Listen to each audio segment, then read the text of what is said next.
AI आज वैसा है जैसे 1945 में न्यूक्लियर एनर्जी थी। पावर भी है, डेंजर भी है। फर्क सिर्फ इतना है कि यहाँ कोई हिरोशिमा नहीं चाहिए, एक रॉन्ग कोड ही काफी है। सोचिए, हर दिन 200 से ज्यादा नए एआई टूल्स मार्केट में लॉन्च हो रहे हैं और एक्सपर्ट्स प्रिडिक्ट कर रहे हैं कि 2030 तक ये मार्केट $1 ट्रिलियन क्रॉस कर देगा। तो सवाल ये है, ये सिर्फ ग्रोथ की स्टोरी है या आने वाले कल का सबसे बड़ा खतरा? एआई की कहानी शुरू होती है 1980s से, जब जेफरी हिंटन ने बैक प्रोपेगेशन नाम की टेक्निक पॉपुलर बनाई।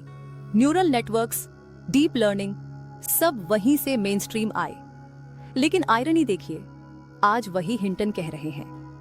मुझे अफसोस है कि मैंने रिस्क्स देर से समझे, यानी जिन लोगों ने सिस्टम बनाया अब वो खुद डर रहे हैं। साइकोलॉजी में इसे कहते हैं कॉग्निटिव डिसोनेंस। जैसे 1960s में सिगरेट कंपनीज जानती थीं कि स्मोकिंग कैंसर देती है, लेकिन एड्स में कूल लाइफस्टाइल बेचती थीं। एआई के साथ भी कुछ ऐसा ही हो रहा है। साइंटिस्ट्स रिस्क्स जानते हैं, पर दुनिया को सिर्फ शाइनी टूल्स दिखाते हैं।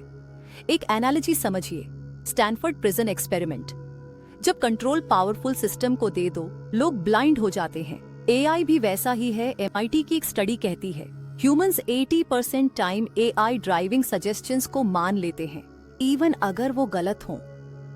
अब सोचिए, अगर एआई कहे या इन्वेस्ट करो या वोट जज दो, तो हमारा दिमाग क्या करेगा?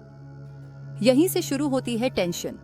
जियोपॉलिटिक्स, अमेरिका, चाइना, यूरोप, सब एआई रेगुलेशन की रेस में हैं। पर आज की तारीख में कोई global UN style safety body नहीं है।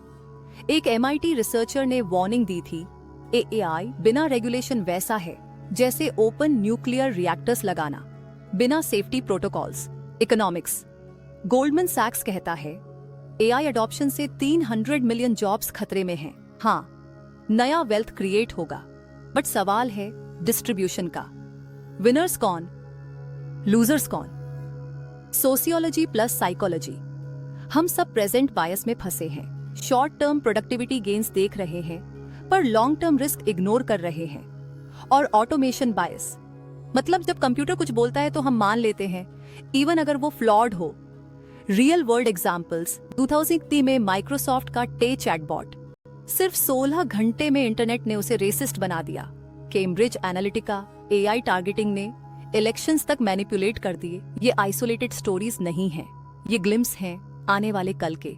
तो सवाल उठता है, क्या किया जाए? कुछ सॉल्यूशंस एक्सपर्ट्स दे रहे हैं। First, transparency mandates. जैसे फूड पैकेट्स पर न्यूट्रिशन लेबल्स होते हैं, वैसे ही एआई आउटपुट्स पर सोर्स लेबल्स होने चाहिए। Second, AI literacy. जैसे बेसिक इंग्लिश मैथ जरूरी है, वैसे ही स्टूडेंट्स को एआई अंडरस्टैंडिंग पढ़ना होगा। Third, human AI partnership. AI को को-पायलट की तरह यूज करो, ऑटो पायलट मत बनने दो। डेमिस हसाबिस कहते हैं, the biggest threat is not job loss but malicious misuse. और जेफरी हिंटन मानते हैं, आई रिग्रेट कि मेरा लाइफ्स वर्क डेंजरस वेज में मिसयूज हो सकता है। अब सवाल आपसे, अगर कल आपका बॉस रिप्लेस हो जाए एआई से, आप क्या करेंगे? क्या हमें एआई को भगवान मानना चाहिए या हथियार समझना चाहिए? सवाल ये है, ये सिर्फ ग्रोथ की स्टोरी है या आने वाले कल का सबसे बड़ा खतरा? और हाँ, अगर आपको ऐसे डीप डाइव वीडियोस पसंद आते हैं तो चैनल को सब्सक्राइब जरूर करें। ये मुझे मोटिवेट करता है और आपको ऐसे ही नए इंसाइट्स सबसे पहले मिलते हैं।